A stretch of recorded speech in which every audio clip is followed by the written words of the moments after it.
Emma, and it's really great to have you with us this morning.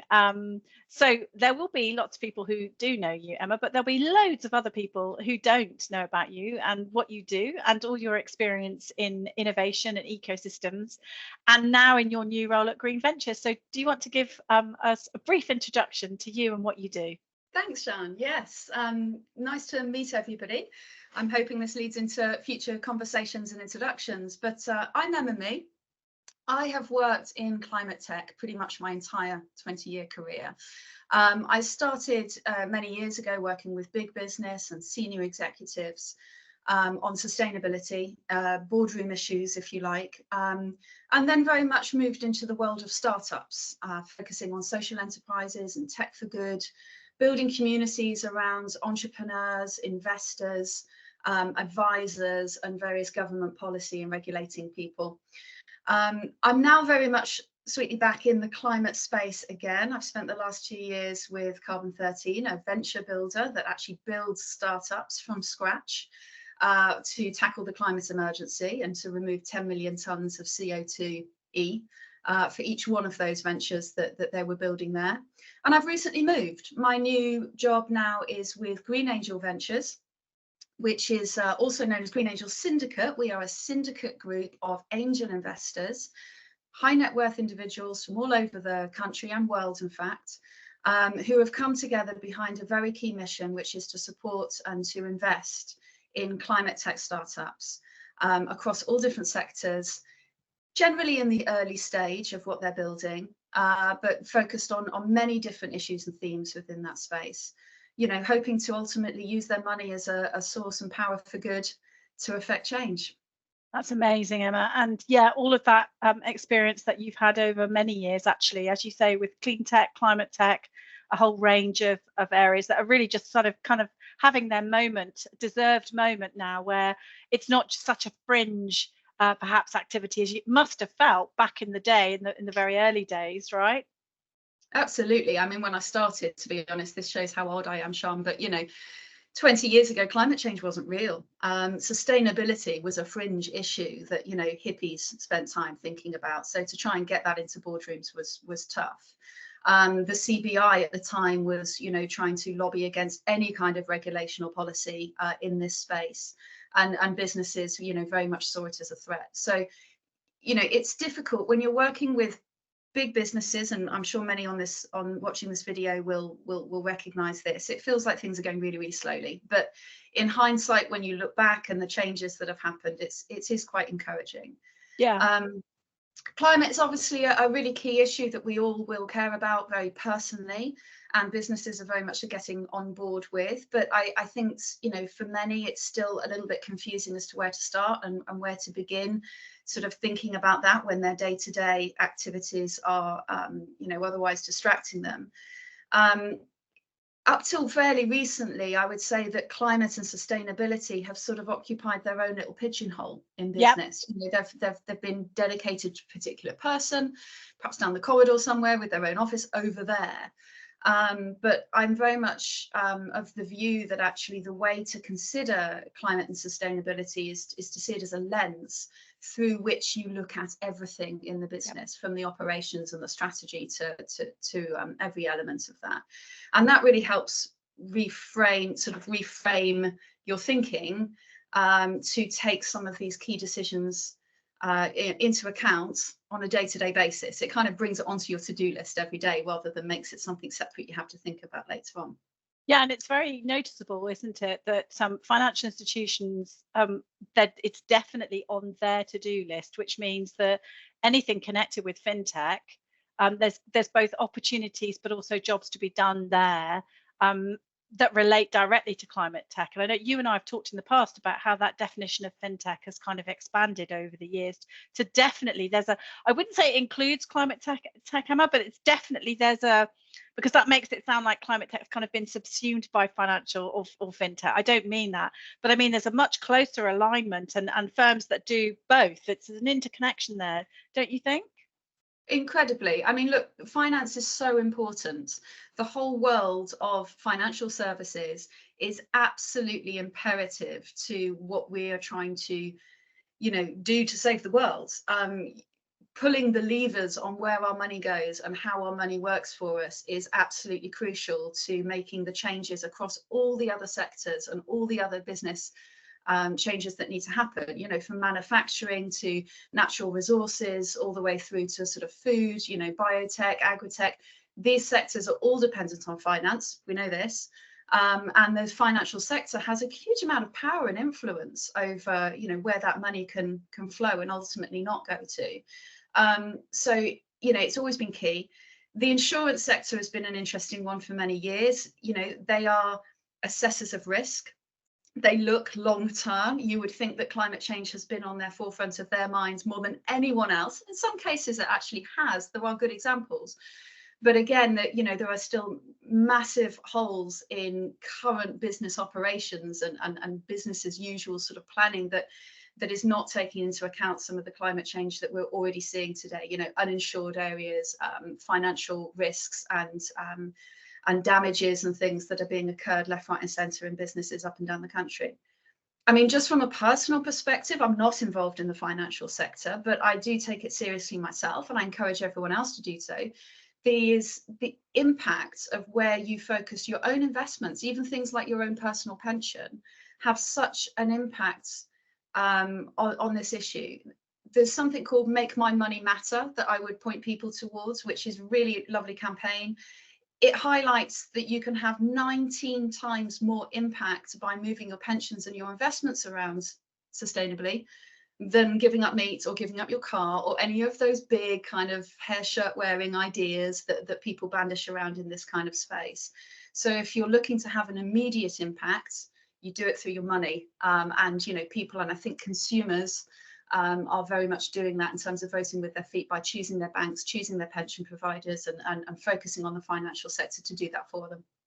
So really interesting that personal kind of experience and activism is also part and parcel of a bigger drive. I think that certainly from my experience in FinTech, there are climate tech related, what you might call insurtechs, but climate focused insurtechs, finance focused insurtechs that are really bringing that connection between climate and finance very, very directly to the fore.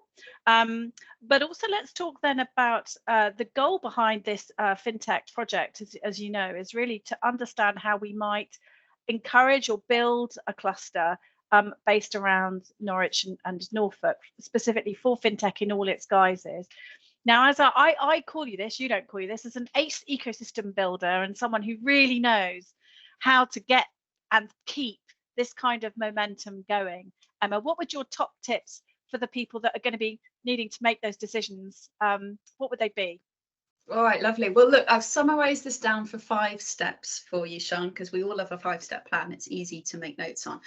Now, I'm based in Cambridge. I'm your neighbour to the Norwich, Norfolk kind of area. And people will know that we've got quite a strong ecosystem of startups. And I've certainly been involved in many of these ecosystems, you know, that have been broader across the southeast as well as London focused. But I think Cambridge does it particularly well. So I'm drawing on that kind of experience there to give you these 5 tips. So step number 1, I would say that any kind of ecosystem that's starting from scratch needs to align itself behind a mission. It doesn't really matter what that mission is, but it needs to be the ultimate why as to why people would come together. It's best if it's a sort of a really real mission that people will feel passionate about. It could be climate. Climate has been a wonderful opportunity to bring people together from lots of different sectors. They turn up from all walks of life. They're engaged, they're passionate, they want to give their time and get involved with something because they genuinely believe in the mission. But the mission could be anything. It could be focusing around creating really good quality jobs for people, young people. It could be about building, you know, the next generation of sort of FinTech cluster 2.0 that focuses on work-life balance and, you know, connection to nature and affordable housing. Yeah. You know, something that people can really get behind to take that sort of energy out of the London ecosystem as we know it, but to do it differently, have a different mission, something that people can feel quite excited about and feel as though what we're all coming together to achieve is going to be worth it and greater than the sum of our ultimate parts. So start with a mission and be real on that as to what that is. Step 2 is, I would suggest, by looking around to find your super connectors. Now, these are typically individual people, sometimes it's institutions, but you'll know them when you see them because they're the sort of people that just cannot help but connect you to 3 or 4 different people before you've even started. You're a bit of a super connector, Sian. I like to do a fair bit of it. This is the sort of people that really invest their time and their energy into making things happen. And it's, you know, there's no rule book to how to be a super connector. You just start, and it tends to mean that you then naturally sit across many different sectors, across many different institutions, organizations. You might spend some time within the academic world, you know, of the local universities, but you might also be out visiting businesses, you know, stopping at accelerator programs and sites that work on innovation. But, you know, by Thursday, you're in a meeting talking about policy and regulation. You know, if you're one of these people that just keeps spinning webs, you're a super connector. And these people are crucial to a good ecosystem. You need as many of them as you can get, but definitely start with one, and utilize their skills in bringing people into something behind that mission that we've just set. Step 3, create some unlikely collaborations. Now, this is where innovation really happens. And I mean innovation not just in the terms of hardware design, but, you know, actual innovation in the way that we think and work, and some of the bigger ideas that will come together. Seek ways where you can get people to talk who wouldn't ever normally talk to each other out, you know, in their normal day-to-day jobs. It's amazing what ideas can come out of a coffee break if you've got somebody from government talking to somebody from business, talking to somebody from an NGO, all around a particular issue. And this is why your mission is so important, because that's the issue that they'll be discussing. Yep.